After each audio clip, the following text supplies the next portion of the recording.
নমস্কার, আপনারা দেখছেন চ্যানেল এবিসি। আমি বিজয়, আর প্রত্যেক দিনকার মতো আপনাদের সামনে উপস্থিত হয়ে গেছি। আজকে আমি আপনাদের সঙ্গে এখন আলোচনা করব আজকের রাশিফল নিয়ে, কিন্তু প্রথমে আপনাদের সঙ্গে আজকে আলোচনা করব আজকের পঞ্জিকা। আজকের পঞ্জিকাতে আপনাদের ক্ষেত্রে তিথি থাকছে অষ্টমী তিথি। দেখুন, তিথি নিয়ে আমার কিছু বিশেষ জিনিস বলার আছে আপনাদের। প্রথমত তো প্রত্যেক দিনকার যে তিথি শুরু হওয়ার সময়কাল, এই সময়কাল অত্যন্ত বিশেষ গুরুত্বপূর্ণ। আপনারা অনেকেই মনে করে থাকেন যে তিথির যে শুরুটা, অর্থাৎ দেখা যাচ্ছে যেমন অষ্টমী, কাল রয়েছে অষ্টমী, তো কাল সপ্তমী সকালবেলা 7টা 44 শেষ হচ্ছে এবং সেখান থেকে অষ্টমী শুরু হচ্ছে। তো সারা দিনব্যাপী অষ্টমী থাকবে। কেনই অষ্টমী আমরা ধরবো? আমি আপনাদের তিথিতে খাওয়ার নিষেধের কথা বলি, খাওয়ার বিশেষ নিষেধগুলো কিন্তু আমি বলে থাকি। তো সারা দিনব্যাপী যেই তিথিটা চলবে সেই তিথির এফেক্ট থাকবে। এখন ঘটনা হচ্ছে, আপনাদের অনেকের মনেই চলে যেই তিথিটা উদয়া তিথি, অর্থাৎ সূর্য উদয় সময়কালে যেই তিথিটার কানেক্ট হয় সেই তিথিটাকেই গুরুত্ব দেওয়া হয়। এখন বিষয় হচ্ছে, দেখুন এখানে দুটো প্রবলেম রয়েছে। একটা হচ্ছে যে যেই তিথিটা সূর্য উদয়ের সময় থাকে সেই তিথিটাকে কি আমরা সারাদিন ধরবো, না সূর্য উদয়ের পরবর্তী সময় বা কিছুক্ষণের মধ্যে যদি তিথিটা সমাপ্ত হয়ে যায় সেই তিথিটাকেই আমরা সারাদিন ধরবো?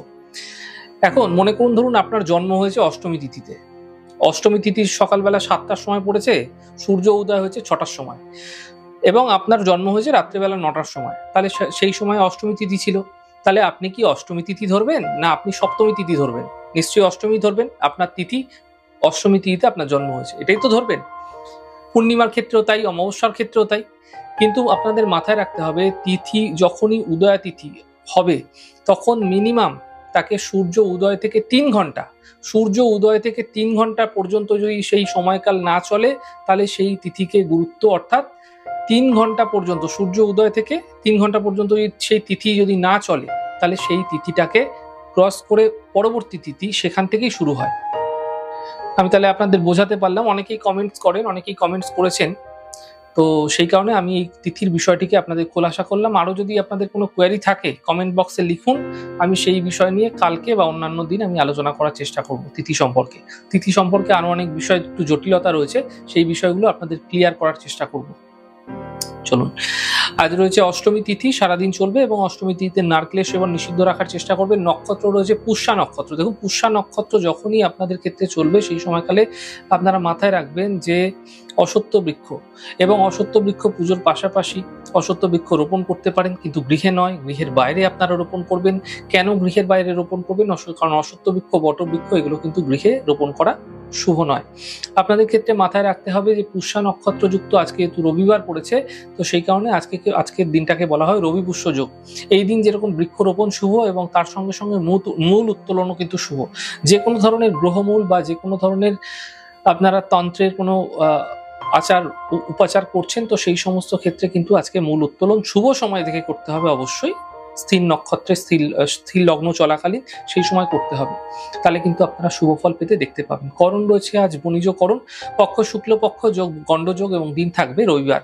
আজ আপনাদের ক্ষেত্রে রাহুকাল চলবে 4:26 থেকে 6টা 4। এই সময়কালে কোনো শুভ কার্য, মাঙ্গলিক কার্য আপনাদের ক্ষেত্রে শুরু করা উচিত নয়। এছাড়া শুভ সময় 9:55 থেকে 11:33 পর্যন্ত থাকবে। এই সময়কালে যে কোনো শুভ কার্য শুরু করুন, ফায়দা মিলবে। এছাড়া আপনাদের ক্ষেত্রে অমৃতকাল থাকছে 1:11 থেকে 2:48 পর্যন্ত। এই সময়কালে যে কোনো ধরনের শুভ কার্য শুরু করুন, ফায়দাই ফায়দা দেখতে পাবেন। শুভ দিক রয়েছে পূর্ব। চলে যাবো আলোচনায় আপনাদের সঙ্গে। আজ কি উপাসনা করা আপনাদের ক্ষেত্রে ফায়দাদার হতে পারে? দেখুন, আজ আপনারা ভগবান সূর্যদেবের উপাসনা করুন। একটি তামার পাত্রের মধ্যে, একটি তামার ঘটির মধ্যে সামান্য পরিষ্কার কলের জল নিয়ে অথবা গঙ্গা জল নিয়ে সামান্য রলি মিশ্রিত করে আপনারা ভগবান সূর্যদেবের উদ্দেশ্যে উদীয়মান সূর্যের পরবর্তী সময় 48 মিনিটের মধ্যে, অর্থাৎ 2 ঘটি সময়কালের মধ্যে আপনারা সূর্যকে জলার্ঘ্য দেওয়ার চেষ্টা করুন।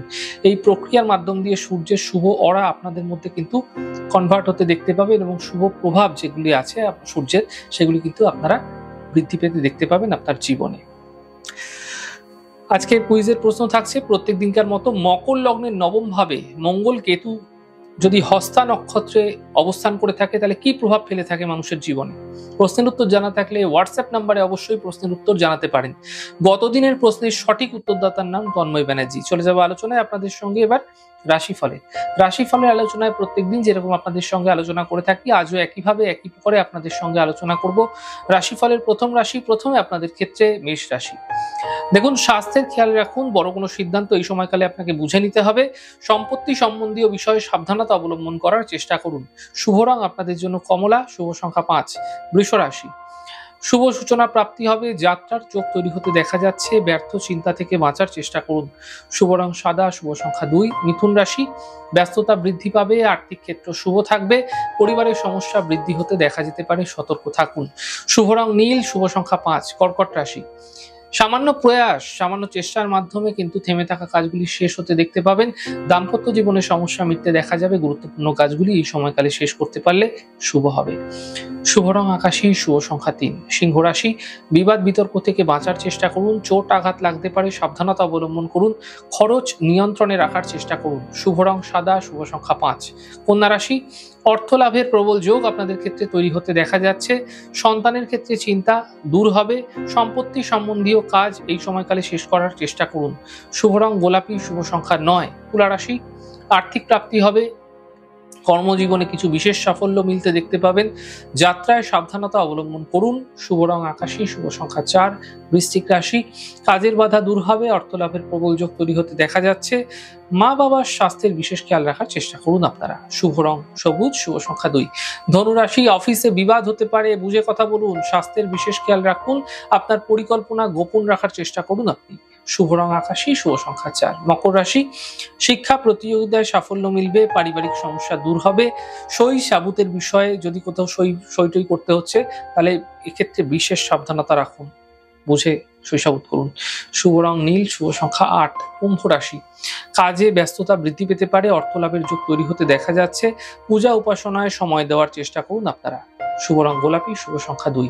মীন রাশি, সন্তানের ক্ষেত্রে উন্নতি হবে, কর্মজীবনে সাফল্য মিলবে এবং সম্পর্কের মধ্যে সমস্যা আসতে দেখা যেতে পারে। শুভ রং অ্যাশ কালার এবং শুভ সংখ্যা 7। যাই হোক দর্শক বন্ধু, আপনারা দেখলেন আমাদের আজকের রাশিফল। প্রত্যাহিকভাবে রাশিফল যদি আপনাদের ভালো লেগে থাকে সেক্ষেত্রে লাইক করতে, কমেন্ট করতে, সাবস্ক্রাইব করতে এবং শেয়ার করতে বন্ধুদের সঙ্গে ভুলবেন না। অনেক ভালো, সুন্দর, সুস্থ থাকুন। আগামী পর্বে দেখা হবে।